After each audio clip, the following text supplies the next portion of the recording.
Happy Friday. Happy Friday, Fish fans. The NFL is back. The Marlins are still playing baseball. And Shaun Barrett returns on Friday's episode of Locked On Marlins. We're going to dig into everything hitting. Thursday's episode, we talked about everything pitching. It's time for hitting. Buckle up, guys. You are Locked On Marlins, your daily podcast on the Miami Marlins. Part of the Locked On Podcast Network, your team every day.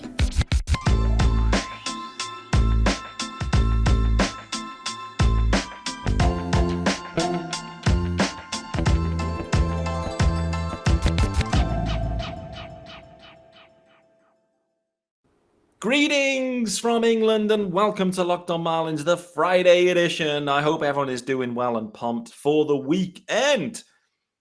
I'm your host, of course, Peter Pratt. And don't forget to follow me on Twitter at Miami Marlins_UK, and don't block me either. Don't be blogging me. Please subscribe to the pod or the YouTube channel if you're watching. Hello, greetings, and welcome to my living room. And welcome again to Shaun Barrett, the UK GOAT. How are we doing, Shaun? I'm doing well, Pete. Looking forward to this weekend. It's a big one, isn't it? I'm sure there'll be some baseball on in the background. It's fair to say a few eyeballs will be diverted away from the Marlins and this Marlins-Mets series. But nevertheless, we'll still be keeping our eyes on it loosely. But it's fair to say Dolphins at 6 p.m. UK time on Sunday. Boy, oh boy, that is going to be tasty to get things rolling. I have to call it out. For those that don't know this, I'm a Rams fan. So I'm just going to put it on the record. I'm a Rams fan. But if you can have a second team in a sport, the Dolphins are now my second team. Because so many of you guys follow the Dolphins. And with that, I buy into all the hype. And I want to see them do well. So listen, you know I love hype. And if the Rams are terrible and the Dolphins are great, I will switch allegiances in a second. Don't you worry about that. Shaun, welcome back. And welcome to the Friday episode. What we haven't done this week, and I know everyone is craving for it. We haven't had a Shaun's Stats segment. That's still a working title, but I think it's working for me. So let's keep it rolling. Shaun's Stats. Let's kick off with Shaun's Stats. What have you got in the statometer? I don't know. What have you got for us? So we're talking offense today. So unfortunately, it's nothing positive. Oh boy. We've talked a lot about the Marlins and the historically bad lineups that we've been putting out, and the results have been atrocious. And it was 3 games last week where there were less than five or less hits and 1 run or under. And it got me thinking, like, that felt like something I'd seen a bit too often this year. Not enough offense at all. So I went into the numbers a little bit. Turns out absolutely right. So the Marlins 25 times this year have hit under 5 hits and under 1 run in a game. That leads. It doesn't actually lead this year, but it's one of the worst teams out there. So you've got the Athletics and you've got the Tigers as well, who are also offensively dire. Okay. But that number actually reached into the top 10 of teams since 1993, the beginning of the Marlins. Okay. So they are on a terrible run of just not getting any offense in multiple games. And one other thing that factors in is 4 teams, including this team, are in the bottom 11, as in having had the most games like this. As a Marlins fan, over the years, we've had to put up with some awful, awful lineups. And this team. Can I just add one thing too? Can I add that it's fair? We have to call out that this year there's also a designated hitter. So all the historic ones that you're talking about this year, when you compare them, you have to know that they've never had a DH before. Now they do, and it's still absolutely shocking, historically bad, and compared to all the way through from 1993. So anyway, sorry to interrupt. I just had to interject and let everyone know that to remember that there is a DH this year, and theoretically this offense compared to other years should be better. Not the case. So one last thing is we have to avoid not hitting less than 5 runs and not scoring less than 1 run in a game 9 more times to not be as bad as the 2014 San Diego Padres. Is that the worst ever? That's the worst ever. 34 games. God, could you imagine watching that? If this is as bad as the Marlins have been, they were 9 games worse than the Marlins doing this kind of performance. Wow. I think we can get there. I think that's something that we can look at positively. We aren't one of the worst offenses ever. Wow. And again, the Padres in 2014, no DH. So we have to, again, call that out. Boy, oh boy. Okay. Can the Marlins go less than 9 times with 5 more? Basically, the 5 hits and 1 run is the number. The magic They've got to number. do one of them. They've either got to hit 6 hits or score more than 1 run. 9 times, and we're good. Okay. Wow. It's wild, isn't it? Just how historically bad this offense has been. And there's so many reasons that you can point to, but overall, just organizationally, we'd have to look at this and just ask ourselves, and the Marlins, I'm sure, will be asking these questions, and we'll see what the offseason brings. But really, from a fundamentals or an approach perspective, or whatever the approach is, it isn't working seemingly, and I think it's time to consider an alternative approach, more kind of strategically. I can't quite think of the right word, but you know what I'm saying. I think it's time, and I think James Rowson, for example, at one point a few years ago, we're thinking he's the heir to Don Mattingly after that sensational year he had with the Twins. I just can't understand how it's gone so bad so quickly for James Rowson, this staff. I remember last year, Eric Duncan as well. He felt a lot of pressure, and then he got kind of moved into I think some sort of analytics kind of role or something, Eric Duncan. But nevertheless, the analytics haven't been good either. So, where are we at here with these, with the kind of, with the off-field guys? And does anyone deserve to stay? I think is the question we should be asking. Realistically, no. I think you've got to get rid of everyone. You've got to clean this house. It is a case of it's been that bad. And, it's not like a couple of guys aren't hitting well. There's not a bright spot in the lineup. Not a single guy that you can call back. Coop had his run, and I'm going to call that out because, I'm a Coop fan. But, since the All-Star break, he has struggled, and that's partly injuries and that same old story I'm sure people will be saying in their minds. But, other than that, you can't really look at guys and go, these guys are having great years. In fits and starts, Bertie's been okay as well. But when you're looking at a number of guys, you're talking 15 to 20 guys across the season who've seen, 100 plus at-bats, say. None of them really hitting well. And that comes down to, we've seen lineups where we just, every single guy seems like it's an automatic out. And, we've just spoke about how bad they are as far as trying to get offense on the board. Yeah. It is a case of, I don't understand what we're doing, because we've got guys at the major leagues that aren't hitting. We've got guys that are coming up through the minors, getting to the majors, and then not hitting. Like we gave Brinson all those at-bats, those 1,500 at-bats or whatever it was. At the major league level. And that's not just Brinson, that's also the people working with Brinson to make him a major league hitter. He goes off to another organization 6 months down the line, and all of a sudden he's hitting bombs for days. Small sample size, but I knew you'd say that. But it is that case of we're seeing consistently guys that weren't hitting the Marlins going away and hitting somewhere else. It's now the point where we say, yes, the hitters have to take their fair share of blame. But when they're being instructed, or when they're being taught, or when they're being given adjustments by guys that clearly don't know what they're doing, how long can we put up with that? And I think you've just got to clean house. I think realistically, in that clubhouse, the only person I think that deserves to keep their job is Mel, and anybody that Mel wants on his staff, and Kim, because I think you need to give her that little bit of time. With a GM, I don't think you make that big of a change systematically at a time like this. Other than that, I could happily see everyone else walk. Wow. Necessary. I'm completely with you, by the way.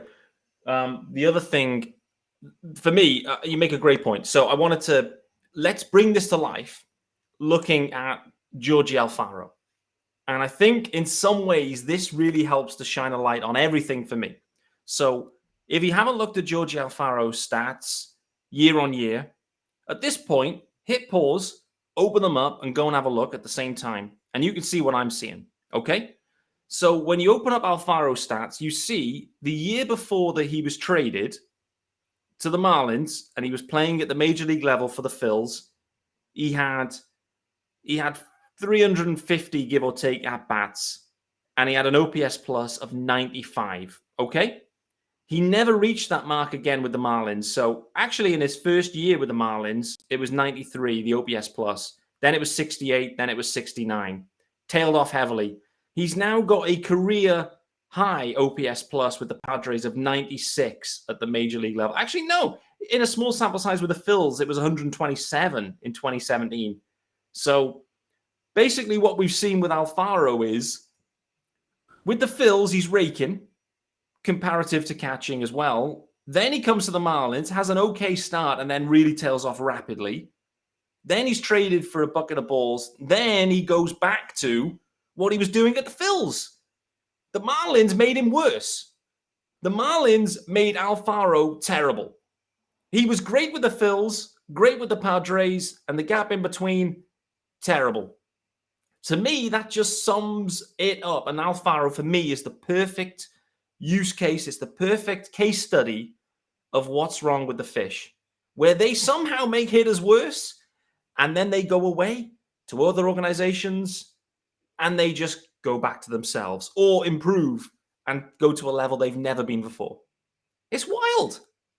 And I don't know the reasons because I'm not close enough to it. I don't know the reasons, but it's wild. Shaun, what's your thoughts on this Alfaro thing? I mean, it is representative, right? You know, he comes into the organization, carries on some momentum, and then finally the Marlins beat all of the goodness out of him. And then he's sent packing, and then he bounces back and becomes a stud in San Diego. And a folk hero as well, by the way. He's an absolute stud. You get him post-game, he's swearing, he's just cheering everyone on. I love that. But, you know, this is just the Marlins, I think, offensively, and their approach, it's clearly not working right. No, it's not. I mean, you can look at Alfaro's numbers and poke holes at a couple of things and say there's a little bit of luck here and there. He's still striking out a ton and he's walking, but he's a catcher. He's a backup catcher at this point to a certain degree. But he's given them, you know, shots in the arm. He's given them, you know, timely hits. He's getting in the game and performing. And you know that WRC plus of 92 that he's got this year. That's fine for a catcher. I mean, we talk about 100 being average. Well, catchers aren't average hitters. So, you know, that 90 number is a good number. It's, you know, it's over half a season as well now. So, you know, yes, the average is low and yes, the on base is low, but he's a backup catcher doing the job. And this is only his first year removed from being at the Marlins. There'll be adjustments and there'll be changes that he'll be instructed to make in the offseason when they see more of his at-bats. And I think he could come back next year and have an even better year, maybe his best of his career. And that's what we're talking about. We're talking about, you know, these hitters they're professional hitters, but there's always stuff you can work on. There's always pitchers adjusting to you, and you've got to make that adjustment back. And it's not easy to do. And sometimes it can be super minor, but make a big difference. And I think that's just not what we're seeing at the Marlins. At the Marlins, can you honestly say that there's a guy that's heralded as being a good offensive guy as a coach? I can't think of one. You know, we talk about Mel for days, but we heard about Ralston when he came in, but the results just haven't been there. And what do you do when a hitter isn't getting the results? You get rid of them. That's what they've done. Now we've got to look at that coaching staff and say they're not getting the results. Time to get rid of them. Shaun, I can't think of one hitter. No one comes to mind that have come into this organization that we've made better. I honestly can't think of one. It's shocking to think of, but and it's because we have the night and day. We have the pitching staff, and you have like a Luzardo that I think is a great example of this in kind of recent years anyway, that is struggling. You acquire him on the cheap, so you go away, acquire him on the cheap, and make him better. You polish the rough diamond into a full diamond. And that's what the Marlins have done well, and Mel Stottlemyre's done well. Offensively, I can't think of one person that we've done that to. I may be blanking on this, and I may have missed someone, but I honestly can't think of someone where the Marlins have bought low on them, polished them up, turned them into a stud, and they've either performed for the fish or they've been traded away. And well, okay, there's plenty of guys we traded away, but they were all drafted and whatever. That was part of previous regime. I can't think of any. Am I missing any? Is there anyone that we've acquired and brought into the organization by low? We haven't, and it's not only that. I mean, if you look at sort of what the pitchers are saying, like Luzardo, in interviews saying about Mel and what he's done and how he's embraced him and brought him up and encouraged him and worked with him. I haven't heard a single hitter go, "Oh, Ralston, unbelievable. I came up and he's just worlds apart from anyone that I've ever spoken to." There is no one out there saying that there's guys in the organization that are helping them improve and grow, like we're hearing from Mel. And I'm not expecting us to find a guy offensively that everyone's just going to suddenly go, he's the best coach in the league. But we need somebody at least we need somebody in the organization that we hear from that says, this guy knows what he's doing and there's a proven track record of what they've done. Ralston did what he did, to a certain degree, but he hasn't brought that over to the Marlins, that's for sure. He hasn't. And the funny thing was, I was listening to a post-game from Donnie the other day. I can't recall which day it was, but he was talking about certain elements of the game.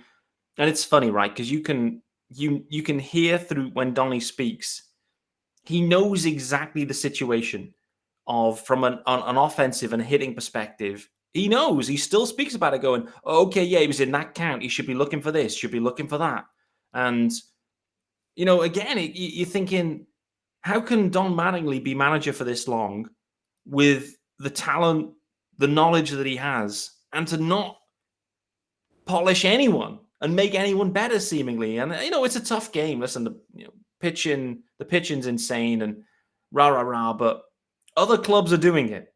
Most other clubs are doing it where they're producing guys, and not all of them are like heralded prospects. They're ones that you hadn't heard of, and actually they develop them and they can deliver.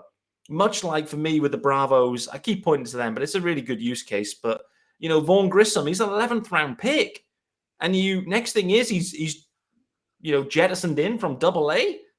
He's going to sign a $100 million extension before we know it, Vaughn Grissom. So anyway, we need the first ad because we're running long, but it's my new favorite ad, guys. So stay tuned for this one. It's my new favorite. It was announced yesterday, but it's back. Summer's winding down and the nights are getting longer, but the breeze isn't the only thing that's getting stiff. What an intro, by the way. That's right. This episode is sponsored by Blue Chew. Guys, we all know that confidence can take you far in life. That's especially true in the bedroom, especially when it's time to step up to the plate.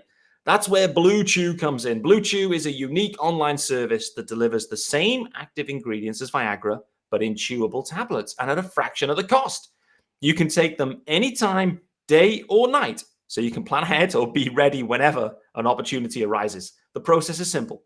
You can sign up at bluechew.com, consult with one of their licensed medical providers, and once you're approved, you'll receive your prescription within days. The best part, it's all done online. No visits to the doctor's office, no awkward conversations, and no waiting in line at the pharmacy. Blue Chew's tablets are made in the US of A and prepared and shipped direct to your door in a discreet package.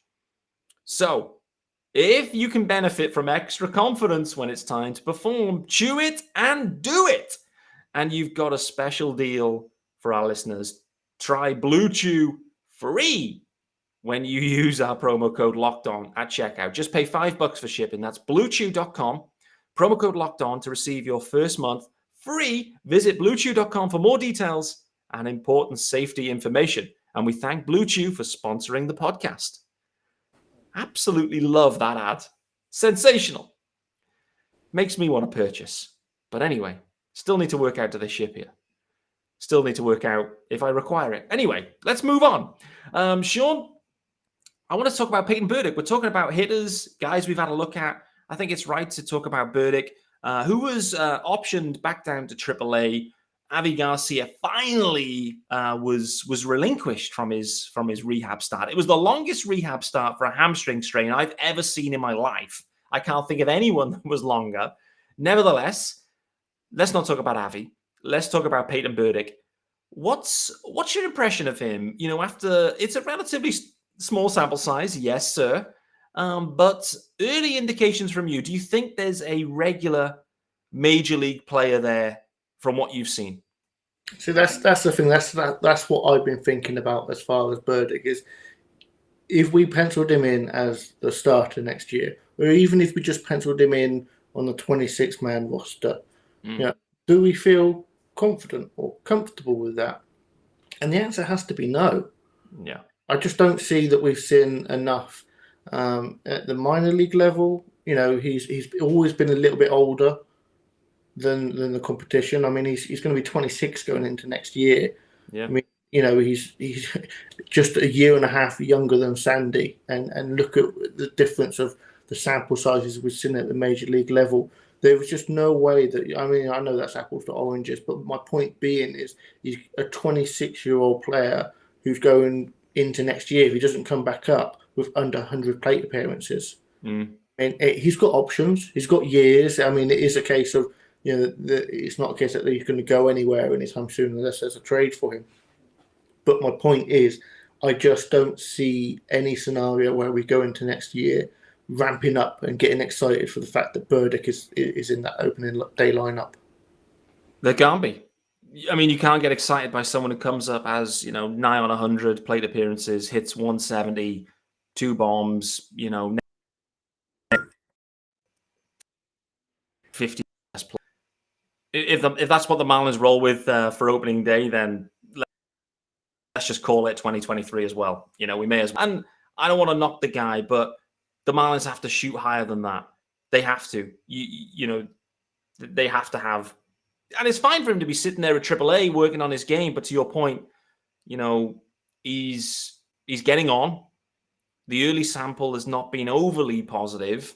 And actually, I mean, it did start kind of overly positive because he hit a home run, I think, in his first series, which was against the Cubs, if I recall. So got a home run at Wrigley, but then didn't really kick on, in my opinion. He kind of had an early burst, and then it kind of fell a bit flat for me with Burdick. I mean, I don't even know how many hits he had. It was probably 10, I guess, or something like that. But, it's 14 hits, okay, 2 bombs and a stolen bag. Nevertheless, I think underwhelming, with Burdick. Bleday, on the other hand, I would say has shown more, in my opinion anyway, has definitely shown more. I think there's an eye. The problem is with Bleday, in my opinion, he's just struggling all the time against the shift, all the time, where it's just heavy pull and it's like the shift is killing him to death. But the eye is good, I do believe. And so he can kind of get by on the eye. And then it's like, what I'd be thinking about with Bleday is, can you start to work with Joey Wendell? Can you get to that point where you're working with Wendell to work out, how can I hit balls more opposite field more regularly? Because Wendell has that approach, doesn't he, where when he's on Wendell, he's blasting balls down left field. And that was what he was doing early in the year. And, it's kind of been a bit of a struggle for him recently. But I'd like to see Bleday working more with Wendell, working out how can you just beat the shift? Because it's so hard, it's just so hard to beat the shift. And it's a real tricky thing for those kind of hitters. But what's your take on Bleday as well? I mean, again, he's had a little bit more opportunity, I would say, thus far, but more encouraging as well. Definitely more encouraging. So, yeah, the walk rate is encouraging. The lower strikeout, so 26% K rate. Burdick's was 35, so that's a massive difference already. That eye is going to keep him in the major leagues because you see these at bats and you're thinking he's not getting fooled, and there are no. But we've seen plenty of bad Miami Marlins at bats where we're just going, what was that? We've got no chance. Bleday brings a professional approach.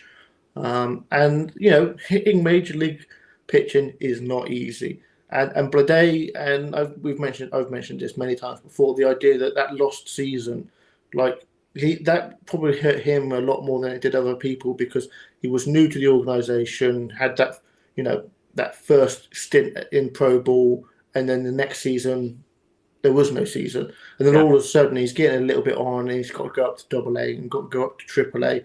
When really he didn't really have much time in those lower levels. So I think he's still a little bit, behind the eight ball. I wouldn't go so far as to say he's a little bit raw, because he's not. But he's not had that opportunity to put his work in, put the time in. I think the fact that he's learning at the major league level and is not thriving, but he's managing. He's at that sort of major league average sort of level as far as the advanced stats. So I'm pretty happy with what I've seen from Bleday. Is he, locked in on a starting lineup spot? Maybe, maybe not. I think there's still a ways to go as far as progression, but I have a lot more confidence that he can fake it till he makes it. Whereas Burdick kind of is at that stage where he's not shown enough. No. Bleday, I'm happy. I'd be happy with Bleday on the 26-man roster next year on opening day. Circling in and out of the lineup when needed. But yeah, I'd like to see him get 450 at bats next year. Give him a real good opportunity at the major league level and see what he does with it. Me too. I'll ask you about one more guy, and then we are out of time. And it's on a similar theme. It's a guy that has showed out actually in some ways and has been impressive. Again, similar sample size to Peyton Burdick, but Charles LeBlanc, who, if you're a batting average guy, then you're probably most excited about this guy. But same kind of thought here, Shaun, is let's assume, no, not assume. Let's play it out now that the Marlins, Brian Anderson, and save the money and trade him or do whatever they want to do. And they decide, you know what? LeBlanc can be a part of our opening day roster. And actually he's going to start at third base. Let's just put it in now. He's starting at third base in 23. How does that make you feel ahead of the year? To be honest, I mean, it is that situation where how much better is BA going to be than LeBlanc? I'm not going to be able to not use the C on the end there. Yeah, I know. I'm trying my best. The numbers they're flattering because of the BABIP. The K rate's not bad, but the walk rate's not great either. So he is what he is. He was acquired in the Rule 5 AAA level draft. Yeah. So I mean, he is a replacement level player. Could he be a stopgap till June for Groshans to come up? Maybe. I mean, maybe the Marlins do keep BA, that flexibility at third base and in right field, a stabilised bat. He's not going to be cheap for the bat he actually is. But could they keep him as a stabilising sort of holdover into the next year until Groshans comes up? Or do they just ride with LeBlanc and save that money? I mean, you could see an argument for both, really, couldn't you? I think LeBlanc's shown enough, BABIP related, but he has shown enough. It's not just the numbers. He does look like a major league player in my eyes. Not a great major league player, but a guy that's going to fill a role. I think he's someone. He's not someone you get excited about. He's a 40-man guy. Yeah. For me, he's a 40-man guy that, again, if the Marlins are serious, needs to be in AAA to start 23. Like, if they're serious, then that's where he needs to be, and he'll be needed because the injuries will always come as they do. But for me, if Charles LeBlanc is on the opening day roster, then the Marlins have had a bad off season, and the same for Peyton Burdick. To be honest with you, both those guys, neither of them should be it. One final one then. Confidence levels of Lewin Diaz right now. Not high. I've got to say, I think I've got to put him in that same level.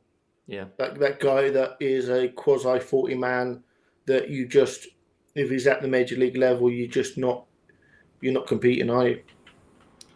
Not with what we've seen with the stick. I mean, it's really discouraging, to be honest with you. He's taken a massive step backwards from last year. When he came to at the major league level last year, I was excited for Lewin Diaz at bats, and he had 8 home runs last year in his relatively short stint. The power seemed to play, and for me, that's what's most disappointing this year.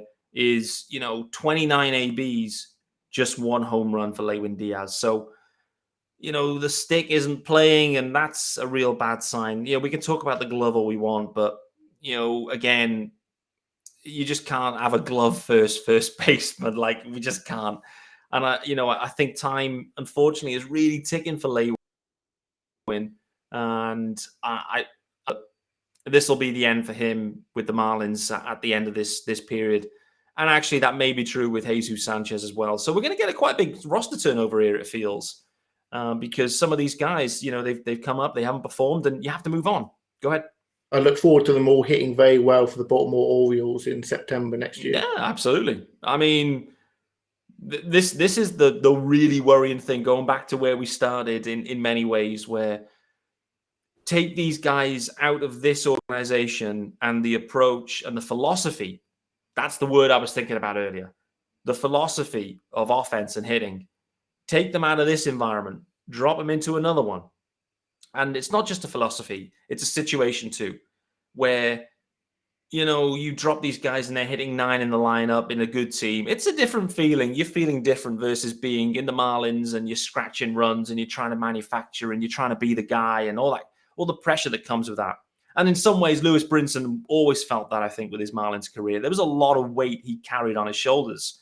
So just to go to another organization where there's no stink associated with a big, massive trade and having to be the guy, and a local kid too, and a big name prospect, I think helps him. But to your point, let's drop ship Lewin Diaz into the Washington Nationals, the Pittsburgh Pirates. Let's drop, Jesus Sanchez into the Orioles, whatever it may be. These guys will probably rake. We know it. We know what's going to happen.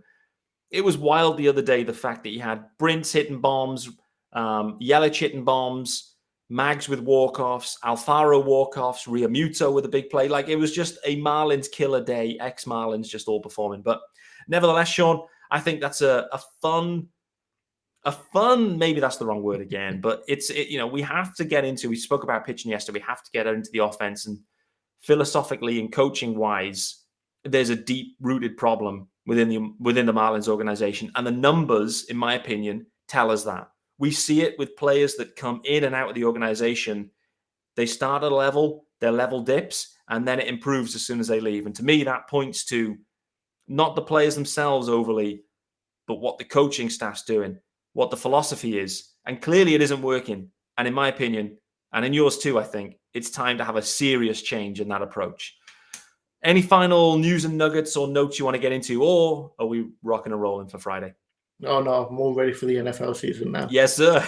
Let's go. Let's go Dolphins then, baby. All right then, guys. Well, thank you to Shaun Barrett. 2 episodes this week, albeit they weren't in his usual slots. Nevertheless, I appreciate Shaun as always. And to you guys for tuning in, listening, and following along all the year, even though it is September and the Marlins are out of contention. I appreciate you joining, listening, and commenting. It's always a huge pleasure for me. Guys, reminder, it's a daily pod, Monday to Friday. I'll be back next week with 5 episodes as well, and I'll try and load up some stunning guests as well. Shaun, I'm sure, will be back if I can twist his arm. But in the meantime, guys, enjoy your weekends. Let's go Dolphins.